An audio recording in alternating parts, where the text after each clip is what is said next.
Paz do Senhor Jesus, irmãos. Glória a Deus. Já vamos para o texto da palavra, segunda epístola de Timóteo, capítulo 2, aliás, capítulo 1, irmãos, versículo de número 7. Amém? Porque Deus não nos deu espírito de temor, mas de fortaleza e de amor e de moderação. Amém? Pode se assentar, irmãos, em nome de Jesus. Glória a Deus. Timóteo, ele é aquele obreiro improvável, né? Alguém que vai nascer do nada, e Paulo, ele vai encontrar esse moço lá no capítulo de número 16 de Atos. A Bíblia diz que ele desce a uma cidade chamada Listra, e ele encontra esse moço lá. É interessante, irmãos, que quando Paulo ele desce até essa cidade, ele vem vindo de uma situação do capítulo 15, ali no finalzinho do capítulo 15, ele acaba perdendo assim no ministério um grande companheiro, que é Barnabé. A Bíblia diz que Barnabé é aquele que vai buscar Paulo para fazer a obra de Deus, porque Barnabé vê em Paulo um grande homem de Deus para ver em Paulo um grande chamado de Deus para fazer a sua obra. E a Bíblia diz, irmãos, que agora Timóteo, Barnabé, ele acaba entrando em conflito por causa de uma situação de um moço chamado Marcos. E esse moço, ele na primeira viagem do apóstolo Paulo, juntamente com Barnabé, ele acabou voltando para trás.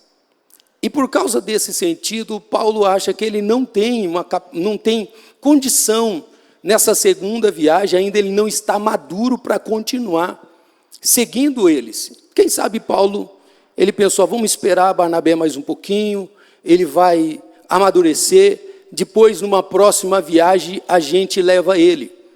Mas a Bíblia diz que Barnabé não concordou com isso. Ele achou que deveria dar mais uma chance. E a Bíblia vai dizer que eles acabaram entrando ali em conflito, e Paulo, ele acaba se separando de Barnabé por causa desse moço. Faltando um na comitiva, entrando no capítulo 16 de Atos, a Bíblia vai dizer que Paulo agora ele encontra esse moço por nome Timóteo, mas ele vem com um testemunho extraordinário da igreja de Listra, e a Bíblia diz que quem indica ele ali no capítulo 16, versículo 2, a Bíblia diz que os irmãos vão dar testemunho de Timóteo. Os irmãos vão dar testemunho dele, e o testemunho dele não está apenas em Listra, mas a Bíblia diz que o testemunho dele ultrapassa a cidade de Listra e chega até a cidade de Icônio também. Ele é um obreiro que tem o seu chamado marcado na sua comunidade. E diante disso, é interessante porque os irmãos parecem perceber que esse moço é um moço de futuro, ele vai dar futuro, esse moço, ele vai dar certo na obra. Se alguém investir nele, vai funcionar. Se alguém aplicar, se Paulo se interessar em levar por ele, e levar ele, vai dar certo. A igreja está vendo naquele moço, a igreja está vendo o testemunho daquele moço, e agora a Bíblia diz que eles indicam e Paulo se interessa em levar o moço. Mas é interessante que se a gente prosseguir o capítulo 16 e os seus versículos, a Bíblia diz que Paulo passa ali por uma porção de cidades e ele chega até a Macedônia, e na Macedônia ele entra na cidade de Filipos. E na cidade de Filipos nós vamos ver a respeito de Paulo e aquela moça que está andando após Paulo e Silas, e a Bíblia diz que agora uma simples evangelização, algo comum entre os cristãos, era só mais uma pessoa sendo liberta por Deus. Aquela moça agora, ela recebe a oração de Paulo, e a Bíblia diz que o espírito maligno sai da vida dela, e aquilo que era simples demais, coisa comum, agora acaba tendo virando um transtorno enorme para aqueles irmãos. E a Bíblia diz que agora aquele jovem Timóteo, aproximadamente 20 anos, ele, na sua primeira viagem, ele vai ver Paulo e Silas ser preso. Me parece que Deus está mergulhando aquele jovem, Deus está mergulhando aquele moço, para ele conhecer a obra de Deus, não por fora, mas por dentro. O jovem Timóteo agora, ele acaba tendo uma experiência muito grande, porque o apóstolo Paulo, o grande apóstolo Paulo, aquele que pegou na mão dele e disse, vamos comigo, agora vai acabar ficando preso. E a Bíblia diz que ele não é só prisão, é açoite também. Mas nós conhecemos o texto, a Bíblia diz que à meia-noite, está Paulo e Silas orando, próximo à meia-noite, Paulo e Silas vai cantar e vai orar. Aleluias. As cadeias vão ser quebradas, as portas vão se abrir, o carcereiro vai ser salvo. E quando eles saem para o lado de fora, eles podem abraçar o jovem Timóteo e dizer, a obra de Deus é assim, Timóteo. No meio de tanta dificuldade, mas Deus teve uma obra lá dentro da cadeia. É o jovem, é o grande pastor, é o mestre olhando para o seu discípulo e dizendo, você está vendo por que eu precisei ir para lá? Ninguém me levou eu na cadeia, mas foi o Espírito Santo de Deus que me levou eu lá, porque ele amava aquele carcereiro e ele tinha uma obra na família daquele carcereiro. E a Bíblia diz, irmãos, que assim prossegue, até que, para nós encurtarmos, até que nós vamos chegar na primeira carta do apóstolo Paulo a Timóteo, e nessa primeira carta nós vamos analisar que Paulo não vai fazer oração para sair da prisão. Na primeira e na segunda carta nós vamos ver prisões, principalmente do apóstolo Paulo. Na primeira carta ele ora para sair, para Deus pôr em liberdade, mas a segunda carta ele não vai orar, porque ele já sabe que ele já tem uma sentença de morte. Na primeira carta, a acusação que lhe fora imputada era pelos judeus. Foi fácil se livrar. Mas na segunda carta, a acusação ela veio pelo Império Romano. Era toda a máquina romana trabalhando contra o apóstolo Paulo. E ele vai reclamar para Timóteo na segunda carta, ele vai dizer, Timóteo, ninguém me assistiu, ninguém foi em minha defesa. Eu não tive ninguém, eu fiquei abandonado, era como que se... Cadê as pessoas que veio aqui para falar bem de você? Não tinha ninguém. Ele vai reclamar isso para Timóteo, mas ele não vai demonstrar isso, ele vai explicar para Timóteo que a obra de Deus é assim. E chegando, irmãos, aqui no texto que lemos, que é uma das cartas mais lida no meio dos obreiros, nós obreiros, é uma carta mais estudada, porque são os últimos conselhos de um grande pastor, né, de um pastor experiente, a um jovem que está iniciando o seu ministério. Agora ele vai passar o bordão da evangelização para esse jovem. Agora ele vai passar o bordão de todo o ministério a esse jovem. E esse jovem precisa ser instruído. Nós olhando, irmãos, para o capítulo 1, que lemos, e o versículo 6, Paulo vai dizer, por cujo motivo te lembro que desperte o dom que existe em ti, pela imposição das minhas mãos. É interessante que Paulo, ele vai dizer assim, olha, desperta o dom de Deus que existe em ti. O dom não é, Paulo está dizendo assim, o dom não é teu, o dom não é meu, o dom é de Deus. É Deus quem deu para você, rapaz. É Deus quem deu para você. Existia muita dúvida no coração de Timóteo concernente ao seu chamado, ainda jovem ainda, mas Paulo ele vai instruir em vários momentos, ele vai dizer assim: rapaz, levanta a cabeça, você tem um chamado, não desista. Eu fui um daqueles que impus as mãos sobre a tua cabeça. E no versículo 7 que lemos, ele diz: porque Deus não nos deu um espírito de temor, mas de fortaleza e de amor e de moderação. Irmãos, a filosofia ela fala que o medo, ele é um sentimento. Paulo trata o medo com um espírito. Vocês leram aí? Olha, porque Deus não nos deu espírito de medo. Paulo trata o medo como um espírito. Ele diz assim: para com isso, rapaz. Levanta a cabeça. Deus não deu para nós esse espírito de medo, não. Aonde que você está com esse medo? Quem é esse medo te abatendo, te segurando? Levanta a cabeça, esse espírito aí não foi Deus que deu para nós, não. Deus não nos deu um espírito de temor. O que ele deu, Timóteo? Ele deu um espírito de fortaleza. Ele nos deu um espírito de fortaleza. E isso ele distribui aos seus servos. Ele nos dando o espírito de fortaleza para nós podermos resistir às armadilhas do diabo. Não só as armadilhas, mas as dificuldades do chamado.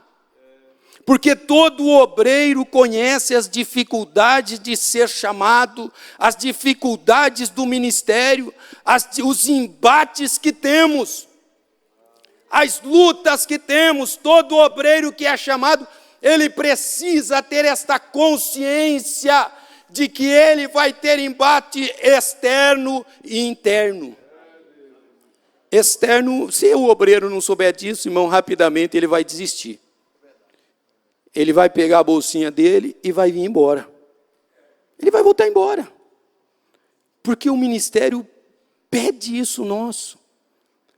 O chamado pede isso de nós. O chamado exige isso de nós. Nós precisamos ter ousadia, precisamos resistir. Se com uma oração a porta não abriu, ore mais. Se com uma pregação não houve alma salva, se resiste um pouco mais, insista um pouco mais. Muitas das vezes, esse obreiro ele vai orar e o céu vai estar de bronze. Muitas das vezes, esse obreiro ele vai chorar e parece que a resposta não veio pela oração. Muitas das vezes ele vai ser, é isso que Paulo está dizendo: Timóteo, levanta a cabeça. Porque o obreiro tem embate. Enquanto ele está trabalhando na obra, o inimigo está trabalhando contra a família dele. Todo aquele, irmãos, pode prestar atenção, todo pastor, ele passa dificuldade com a família. Todo pastor. Enquanto ele está no púlpito, o diabo está trabalhando na mente das filhas dele, do filho dele. Quantos pastores que nós temos, que você conhece, que os filhos estão desviados? É embate. Às vezes ele vai para o púlpito, às vezes ele vai para o altar, pensando na família e querendo voltar para trás. Às vezes ele está pregando para os outros, mas a família dele ainda não foi alcançada.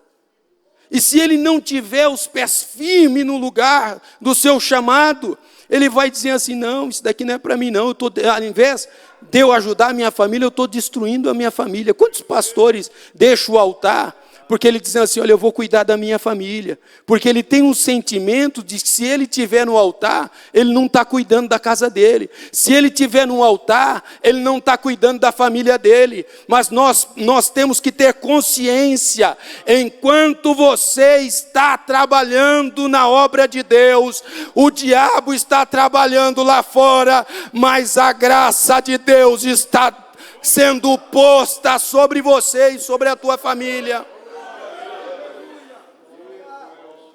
E essa é a guerra.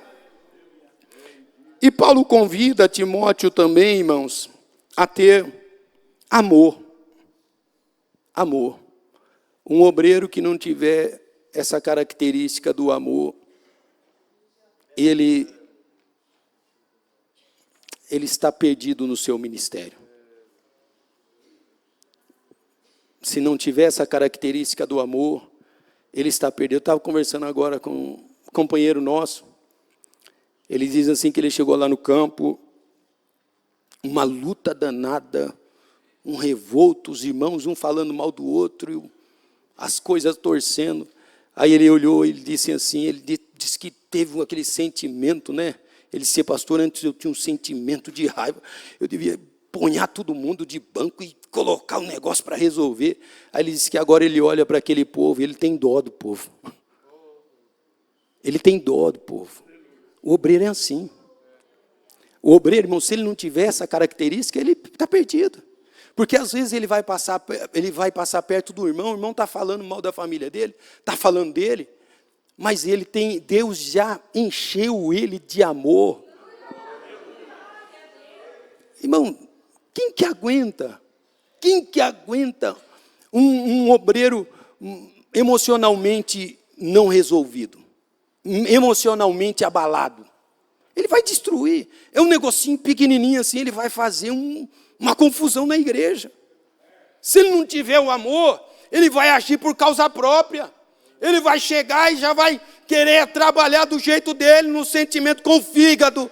Nós não trabalhamos com o fígado e nem com o coração. Nós trabalhamos com o amor de Deus. E se ele não tiver esse sentimento de amor, irmãos, é só Deus na causa. E Paulo diz também que Timóteo precisa ter moderação, moderado. O obreiro precisa ter moderação.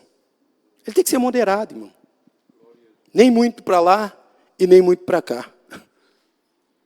Nem falar muito e nem ficar muito quieto. Ele tem que ter moderado.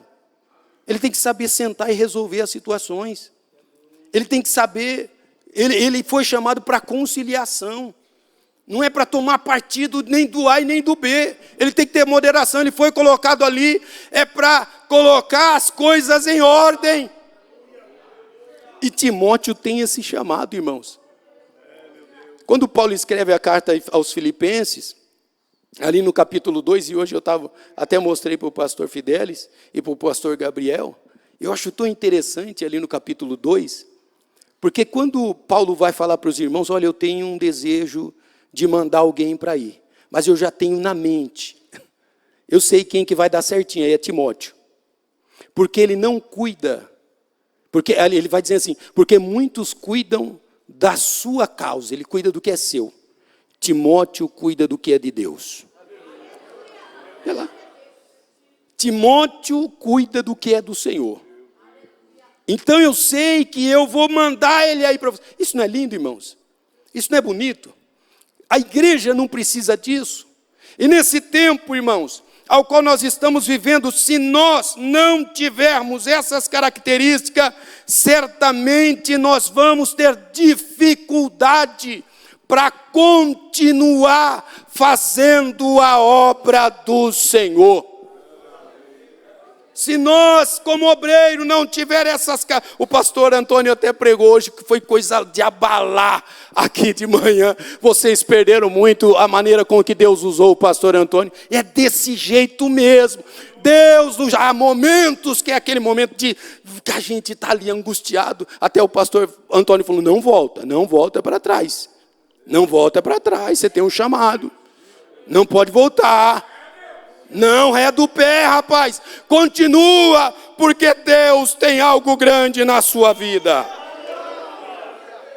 É interessante, aqui no capítulo 2 também, irmãos, o versículo de número 4, Paulo vai falar de 3 situações. Ele diz assim, Timóteo, você precisa ter a coragem de um soldado. Você precisa ter a coragem de um soldado. Você precisa ter a disciplina de um atleta. E você precisa ter a esperança de um lavrador. Que Deus nos dê essa graça. Coragem de um soldado para enfrentar, para continuar caminhando, para continuar lutando. Que Deus nos dê esta coragem para continuar fazendo a obra dele. Que nós venhamos agir com disciplina neste chamado. Agir com disciplina e ter a coragem de um lavrador. Irmão, se tem alguém que tem coragem, é lavrador. Ele planta, enterra a semente e vira as costas. Ele diz assim, no mês tal eu venho colher. Quem sabe? Quem falou para ele que ele vai colher? Quem ponhou na cabeça dele? O pastor Anjo pastoreou Cascavel, e a região ali de Cascavel, ela é de plantação, ele sabe disso. Os irmãos jogam ali a semente do trigo, os irmãos jogam ali a aveia, os irmãos jogam milho, os irmãos jogam a soja, passou o arado, preparou a terra, jogou a semente e virou as costas e foi embora. Daqui a pouquinho, ele dizendo assim, olha, vamos passar lá para ver. Aí, brotando da terra, só o cabinho, só a folhinha vem subindo. Aí ele disse, aqui nasceu, aqui não nasceu, aqui nasceu, ali não nasceu, aqui nasceu. Oh, glória a Deus! Oh, glória a Deus! Vai, irmãos. Continua jogando a semente, vai. Aleluias! Tenha esperança! Tenha esperança! Arabaia candalabas. Continua, insista um pouco mais. Insista um pouco mais. Deus te colocou aí, é para isso mesmo, irmão, insista. Deus confiou em você essa obra. Deus confiou em você esse chamado. Insista um pouco mais. Daqui a pouco você vai voltar lá. Pastor, lembra daquela mensagem que o senhor pregou aqui? Ele nem lembra mais. Ele nem lembra mais. Nem lembra. Olha, pastor, eu entrei aqui e eu estava com a vida toda destroçada, toda arrebentada.